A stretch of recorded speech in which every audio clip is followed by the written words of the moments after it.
Have you ever wondered how one of the most powerful leaders of the 20th century, Josef Stalin, struggled during the Winter War? Let's set the stage. It's the twilight of the 30s. The world is on the brink of another global conflict. Among the major players on this stage is the Soviet Union, led by the iron-fisted Joseph Stalin. Now, while most of us are familiar with Stalin's role in World War II, there's another lesser-known conflict that bears a closer look: the Winter War. This conflict, which unfolded between the Soviet Union and the small but staunch nation of Finland, brings to light some intriguing aspects of Stalin's leadership and the underpinnings of the Soviet military machine. The Winter War was not just a clash of armies, but a collision of ideologies, of geopolitical ambitions, and of national pride. Stalin, with his eyes set on expanding Soviet influence, saw Finland as a strategic chess piece. He believed that the Finnish territory would provide a buffer against potential Western attacks on Leningrad, but his calculations were off. Stalin underestimated the Finns, assuming they'd capitulate under the Soviet pressure. But he was wrong. He was about to face a resistance that was as ferocious as it was unexpected.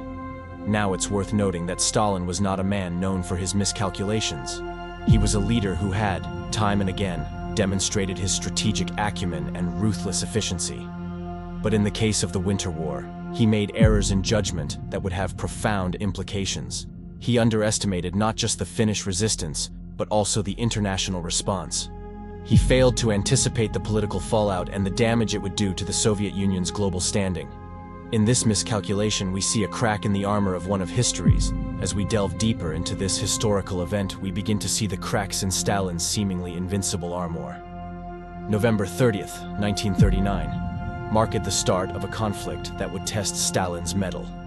On this frosty day, the Red Army, under the command of the Soviet Union, launched an offensive against Finland, igniting the flames of the Winter War. With the Soviet Union's military might, Stalin had anticipated a swift victory over the small Nordic country, but he was in for a surprise. Contrary to Stalin's expectations, the Finns didn't roll over.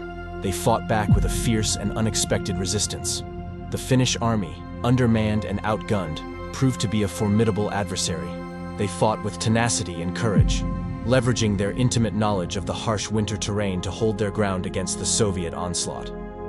When the news of the unexpected resistance reached Stalin, his reaction was one of disbelief and frustration. The Soviet Union, a global superpower, was struggling to subdue a small, relatively unarmed nation. Stalin's vision of a quick victory was fading into the harsh winter fog. Stalin responded to these early setbacks with a mix of anger and determination. He ordered more troops into the fray, intensifying the Soviet offensive. But the Finns held their ground, turning the Winter War into a grueling struggle. The Soviet Union's military might was being tested in the harshest of conditions. Stalin's struggles during the Winter War were not just on the battlefield. He also faced internal pressure from his military advisors and the Soviet people, who were growing increasingly disillusioned with the war. Stalin's reputation was on the line, and the pressure was mounting. The Winter War was not just a military conflict for Stalin. It was a test of his leadership, a test of his resolve.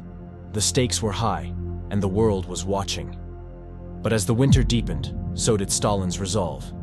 He was determined to turn the tide of the war, no matter the cost. What Stalin thought would be a quick victory turned into a grueling struggle. Against all odds, the Finnish resistance held firm, presenting an unexpected challenge to Stalin's Red Army. Let's delve into some of the major battles of the Winter War and the Soviet Union's struggles. The Red Army, despite its superior numbers, was thrown off balance by the resilience of the Finnish forces. The Finns, deeply familiar with the terrain and conditioned by the harsh winter, fought tooth and nail, leaving the Soviets in a difficult predicament. The Battle of Suomussalmi, for instance, was a disaster for the Soviets. They had expected to sweep through the Finnish defenses, but instead, they found themselves trapped in a brutal cycle of constant ambushes and guerrilla attacks. The Finns, utilizing their intimate knowledge of the snow-covered terrain, outmaneuvered and outsmarted the Red Army at every turn. Then there was Stalin's tactical errors. In his haste to claim victory, Stalin replaced his veteran generals with inexperienced commanders, a move that cost the Red Army dearly. These newly appointed leaders lacked the strategic insight to effectively combat the unique Finnish warfare tactics, leading to heavy Soviet losses. The Red Army was also ill, prepared for the harsh Finnish winter. Accustomed to the mild winters of Moscow, the Soviet troops were not equipped for the freezing temperatures that dropped as low as -40 degrees Celsius. They suffered from frostbite, hypothermia, and other cold-related ailments, further hampering their combat effectiveness. Moreover, the morale of the Red Army was at an all-time low. The soldiers, disillusioned by the heavy losses and the harsh conditions, were not the formidable force that Stalin had hoped for. The Finnish resistance, on the other hand, was fueled by a fierce determination to protect their homeland. In the end, the Winter War was not the quick victory that Stalin had anticipated. The Finns had put up a formidable fight, and the Red Army was left struggling in the snow. Stalin was grappling with a situation that was rapidly spiraling out of his control. The Winter War ended not with a bang, but with a whimper for Stalin and the Soviet Union. This bitter conflict, fought in the icy landscapes of Finland, ended on the 13th of March 1940 with the signing of the Moscow Peace Treaty. But the victory the Soviet Union had hoped for was far from what they achieved. The Soviet Union, a giant in terms of both size and military power, had expected a swift and decisive victory, yet the Finnish resistance was fierce, and the Soviet casualties were heavy. The Red Army lost approximately 380,000 men in this brief conflict, a number far greater than the Finnish losses, which were around 70,000.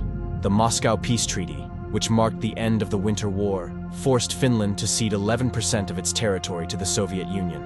However, this was a hollow victory for Stalin. The heavy losses incurred, both in terms of men and resources, had tarnished the image of the Red Army, exposing its weaknesses to the world. The Soviet Union had won territory, but at a cost that was far too great. Stalin's disappointment was palpable. He had underestimated the Finnish resistance and overestimated the capabilities of his own forces. This miscalculation had a profound impact on his leadership. There was a shakeup in the military hierarchy, with several high-ranking officials losing their positions. Stalin's reputation suffered at home and abroad, leading to a period of introspection and reformation within the Red Army. The Winter War was a testament to the power of a determined resistance, and the perils of underestimating one's opponent for Stalin. It was a harsh lesson learned at a great cost. It was a war that was supposed to assert Soviet dominance, but instead, it exposed their vulnerabilities, paving the way for the larger conflict that was to come. The Second World War, the Winter War, was not just a military conflict for Stalin. It was a personal struggle that left a lasting impact. The Winter War was a major blow to Stalin's image of invincibility. The conflict, which was supposed to demonstrate the might of the Soviet Union, instead exposed its vulnerabilities and the limitations of Stalin's leadership. Stalin had assumed that the Soviet Union, with its vast resources and manpower, would easily subdue the tiny nation of Finland. However, the Finns' tenacious resistance and the harsh winter conditions proved to be formidable obstacles. The Soviet army, despite its size, was ill-prepared for the rigors of winter warfare. Equipment failed. Soldiers froze, and morale plummeted. The Winter War was a harsh lesson for Stalin. It revealed the deficiencies of the Red Army and challenged his belief in the supremacy of the Soviet military machine. The war showed that brute force alone was not sufficient to win battles. Strategy planning and the ability to adapt to changing circumstances were equally important. Stalin was forced to reassess his approach to warfare. He realized the need for better training, equipment, and tactics. These lessons would prove invaluable in the years to come, particularly during the Second World War. The Winter War also had broader implications. It shattered the myth of Soviet invincibility, emboldening other nations to stand up to Stalin's aggression. It also provided valuable insights into the strengths and weaknesses of the Red Army, information that would prove crucial for the Allies during the Second World War. Stalin's struggles during the Winter War were not in vain. They serve as a wake-up call, forcing him to take a hard look at his military and leadership strategies. They also showed that even the most powerful leaders can stumble and make mistakes. Stalin's struggles during the Winter War offer a compelling study in leadership under pressure. Despite his power, even Stalin was not immune to the winds of change. What historical event would you like us to explore next?